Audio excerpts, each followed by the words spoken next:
Good morning, students, the students of class 10th. Today it is our 46th lecture, and in this lecture I am here with the revision of some chapters of footprints without feet. मैंने सोचा है कि आज revision करवाते हैं, बहुत सारे बच्चे का छूट गया हो, कुछ भी हो गया हो, तो मैं यहाँ 4 चैप्टर का रिवीजन आज कराने बैठा हूँ। A triumph of surgery, the thieves story, the midnight visitor और अ क्वेश्चन ऑफ ट्रस्ट। सबसे पहले तो मैं इन सारे चैप्टर्स के राइटर का नाम बताऊंगा कि अ ट्रियम्फ ऑफ सर्जरी के राइटर का नाम जेम्स हैरियट है, द थीव्स स्टोरी के राइटर का नाम रस्किन बॉन्ड है, मिडनाइट विजिटर के राइटर का नाम रॉबर्ट अर्थर है और अ क्वेश्चन ऑफ ट्रस्ट के राइटर का नाम विक्टर कैनिंग है, जो अभी हम लोगों ने इस चैप्टर को प्रीवियस लेक्चर में फिनिश किया था। तो मैं एक आउटलाइन स्टोरी का बताता चलूँ आप लोगों को कि अ ट्रियम्फ ऑफ सर्जरी में जेम्स हैरियट खुद नरेटर हैं और उनका जो जानवरों का हॉस्पिटल जो है वो है, और जेम्स हैरियट की एक कस्टमर हैं, एक लेडी हैं मिसेस पम्फरी। उनका एक कुत्ता है जो बहुत ज़्यादा खाने की वजह से बीमार पड़ गया है, ऑलमोस्ट बीमार है। तो वो बहुत ज़्यादा प्यार करती है उस कुत्ते से, इसलिए वो सोचती है कि सही से इलाज इसका हो जाए। तो मिस्टर हैरियट उसको लेके जाते हैं और चूँकि उसको कोई बीमारी होती नहीं है तो वो उसका इलाज उसको 2 दिन तक भूखे रख करके, फिर उसके बाद पानी वगैरह पिलाया, 2 दिन तक भूखे रख के बाद में जब फिर से वो अपने आप जब उसको भूख शुरू हो जाती है तो वो खाना शुरू कर देता है, तब कोई दिक्कत नहीं होती है और वो फिर उसके बाद वो अच्छा हो जाता है। लेकिन इस पूरी कहानी में जो बेचैनी दिखाई गई है मिसेस पम्फरी की, और उस बेचैनी के कारण उस कुत्ते से प्यार जो है उसको वो वाइन्स भेजती हैं, वहाँ पे एग्स भेजती है, जिसको वो कुत्ते को तो नहीं खिलाते हैं लोग, मिस्टर जेम्स हैरियट और उसके जो काम करने वाले लोग हॉस्पिटल में, बल्कि वो लोग खुद उसका एंजॉय करते हैं, लेकिन कुत्ता फिर भी ठीक हो जाता है।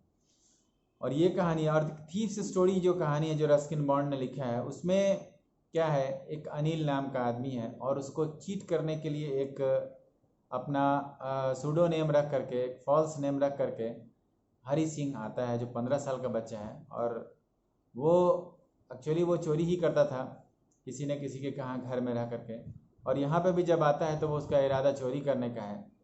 अनिल जिस वक्त मिलता है उसको वो रेसलिंग मैच देखता रहता है, फिर उसके बाद जब निकलता है तो उसको उससे डिमांड करता है कि मैं नौकरी करना चाहता हूँ आपको। अनिल के पास पैसे नहीं होते, कहता है कि नहीं मैं तुम्हें सैलरी नहीं दे सकता हूँ। तो वो कहता है कोई बात नहीं, सैलरी नहीं मिलेगी फिर भी मैं आपके यहाँ काम करूँगा।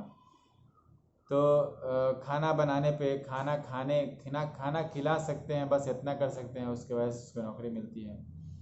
वो वहाँ रहता है लेकिन इस ताक में रहता है कब मौका मिले, कब इनके पास पैसा हो और मैं इनका पैसा उड़ा के ले जाऊँ। एक दिन ऐसा मौका आता है जिस दिन पैसा रहता है और वो उड़ा के लेके भाग भी जाता है। लेकिन जब वो पहले रहता है उनके साथ, अनिल के साथ, तो अनिल उसको पढ़ाना लिखाना भी सिखाता रहता है। और इस तरह से वो चोरी करके जब भागता है तो रात के 10 साढ़े 10 की ट्रेन है, उसको लखनऊ भागना रहता है उसको, लेकिन वो नहीं भाग पाता है क्योंकि उसको ऐसा लगता है कि चोरी करते हैं, चोरी कर रहे हैं, चोरी का पैसा 10 दिन से चलेगा, 1 महीना चलेगा, लेकिन जो अनिल मेरे लिए कर रहा था, जो मुझे पढ़ा रहा था, और जो पढ़ाने के बाद जो मैं बड़ा आदमी बनता, जो मैं अच्छा कमाता, वो अलग चीज़ हो जाती, वो हमेशा के लिए होती। इसलिए वो रिटर्न आता है और पैसे को सेम जगह पे रख करके उसी सो जाता है। इस बात की जानकारी अनिल को हो जाती है सुबह उठने पर, लेकिन फिर भी वो इस बात को जाहिर नहीं करता है क्योंकि उसे लगता है कि ये आदमी अब बदल चुका है, और चूँकि इसको पैसे की ज़रूरत है इसलिए उसने उसको 50 रुपये का महीना सेट भी कर देता है, और इस तरह से ये कहानी पूरी होती है। फिर उसके बाद एक तीसरी जो कहानी है, तीसरा जो स्टोरी है द मिडनाइट विजिटर, जिसको रॉबर्ट अर्थर ने लिखा है। इसमें कहानी है ऑसेबल की। ऑसेबल एक सीक्रेट एजेंट होता है, उसके पास एक फॉलर नाम का आदमी आता है उसके कुछ प्रॉब्लम को सॉल्व कराने, जो उसने स्वप्न देखा रहता है। लेकिन जिस होटल में वो पहुंचता है मिस्टर ऑसेबल से मिलने के लिए, वो काफ़ी उसके हाव भाव, उसके बॉडी स्ट्रक्चर को देख करके उसको लगता है कि ये आदमी इस लायक नहीं है कि ये कोई सीक्रेट एजेंट हो। लेकिन जब उसको वो लेकर के छत पे जो उसका 6th फ्लोर पे जो उसका घर है, रूम है, उसमें जब जाता है तो जैसे ही दरवाजे में जाता है तो अंदर घुसता है तो उसके घर के अंदर एक मैक्स नाम का आदमी ऑलरेडी, जो कि पहले से वो भी एक तरह का सीक्रेट एजेंट रहता है लेकिन फॉल्स वे में चला गया रहता है, वो ऑलरेडी वहाँ पे रहता है। और जब उसको जिस अपने ट्रिक से, जिस अपने अंदाज से, अपने दिमाग के प्रेजेंस ऑफ माइंड से उसको जो है वहाँ से निकालता है, उसको गिरा देता है नीचे की तरफ। मतलब एक ऐसा षड्यंत्र रचता है जिसको आपने पढ़ा होगा कि वो ऐसा शो करता है कि बगल में बालकनी है और उसी बालकनी से वो आया है, लेकिन ये तो आया रहता है मेन गेट से, मास्टर की से, लेकिन फिर भी ये ऐसा शो करता है कि पिछले महीने कोई आ गया था, अब मैं कंप्लेन कर दूंगा मैनेजमेंट को। तो इस तरह से वो मैक्स को ऐसा बिलीव हो जाता है। जब दरवाजे पे दस्तक होती है तो ये असबल कहता है कि पुलिस है, पुलिस आई है सर्च करने के लिए। तो वो उसी रास्ते से कूद करके बालकनी पे जाने के चक्कर में नीचे जाके गिर के मर जाता है। तो ये चीज़ कहानी थी।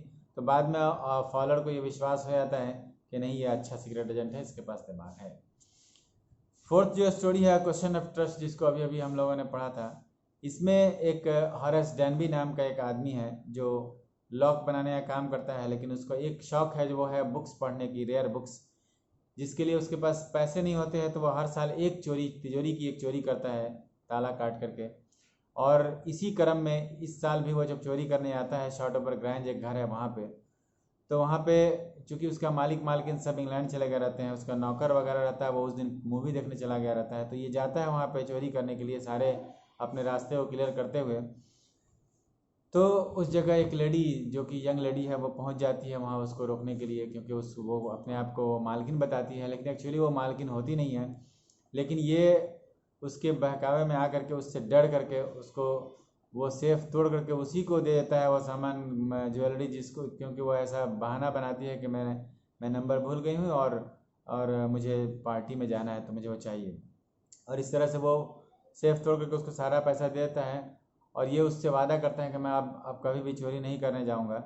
लेकिन 2-3 दिन के बाद इसको पुलिस आकर के इसके दरवाजे से इसको पकड़ के ले जाती है और तब इससे पता चलता है कि वो चोरनी जो थी, वो लड़की जो थी, वो मालकिन नहीं बल्कि वो चोरनी थी, क्योंकि उसके घर की मालकिन जो है ना वो 60 ईयर्स की एक बूढ़ी लेडी थी।